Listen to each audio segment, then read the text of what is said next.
Hello everyone, and welcome to this episode of Sinnisj Insulator. Today we will be talking about the attic hatch. There are two things I want to cover. I want to cover the attic hatch border as well as the attic hatch itself. Now there's a lot of homeowners that don't know that the attic hatch, even for a new home, is actually under insulated, especially around the perimeter. If there's no insulation there, it's comparable to having no insulation around your outside door trim. So you could just imagine how cold that is, especially since heat rises.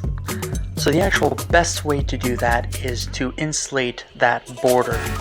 You can do that by buying a bat of insulation, as I demonstrate in a few of my pictures. You also can raise the border with the help of plywood or OSB board, and then install insulation around. One of the things that you can do is buy the 1-inch foam boards as well as a foam glue, so that you can glue the plywood to the foam board and be able to close that gap between the insulation and your attic hatch border.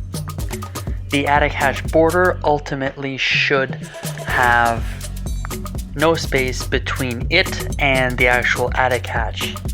I have a perfect picture that demonstrates the best example that I've seen for the attic hatch and attic hatch border as shown. The only thing with that one is the attic hatch border is actually not high enough for an R60, which is again 22 1/4 insulation of loose fill. That border is actually 13 inches, so we had to raise that border.